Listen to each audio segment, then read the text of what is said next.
Bonjour frères et sœurs dans le Seigneur. Nous vous souhaitons la bienvenue à votre rendez-vous quotidien. Jésus, le vent d'espoir, un message pour votre salut. La chair ne dort pas, elle reprend ce qu'on lui abandonne. Shalom frères et sœurs. Comme nous le disions dans la rubrique précédente, la chair non combattue progresse et élargit son territoire. Aujourd'hui, nous voulons toucher à une réalité particulièrement dangereuse.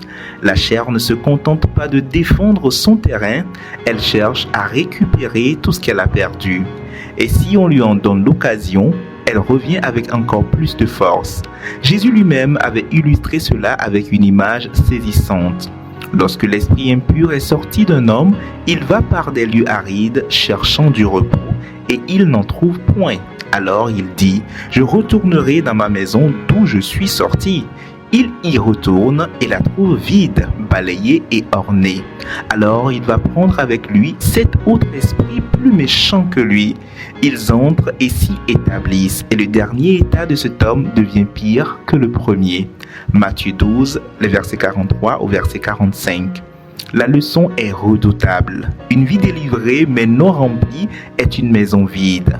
Propre peut-être, bien rangée peut-être, mais vide. Et le vide est une invitation. La chair, comme cet esprit impur, reviendra toujours inspecter ce qu'elle a quitté. Et si elle trouve un espace non occupé, elle s'y réinstalle avec des renforts. C'est pourquoi tant de croyants vivent des cycles épuisants. Délivrance, victoire, rechute, culpabilité, délivrance à nouveau. Non pas parce que la grâce de Dieu est insuffisante, mais parce que l'espace libéré n'a pas été rempli de Christ, de l'Esprit, de la parole, de la communion fraternelle. On a enlevé sans remplacer. On a dépouillé sans revêtir.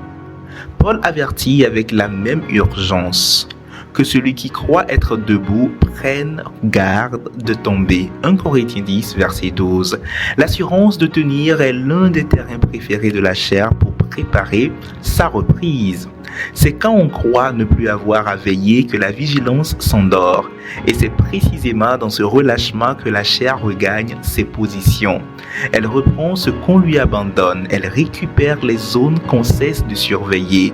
Elle réinvestit les habitudes qu'on croit mortes. Elle réveille les appétits qu'on pensait éteints. Et souvent, elle le fait progressivement, silencieusement, si doucement qu'on ne s'en aperçoit qu'une fois qu'elle est déjà réinstallée. Y a-t-il dans ta vie un terrain que tu as libéré mais que tu as laissé vide? Une zone délivrée mais non remplie de Christ? Identifie-la et remplis-la délibérément avant que la chair ne la réclame.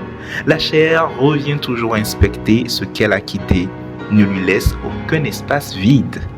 Pour toute requête, prière, soutien et autres, contactez-nous par courriel à prièreintense@gmail.com ou par téléphone au plus 228 99 58 58 94 ou le 93 41 96 41. Sur nos réseaux sociaux, suivez-nous sur Facebook, Instagram, YouTube et TikTok sur Jésus, le vent d'espoir. Que Dieu vous bénisse.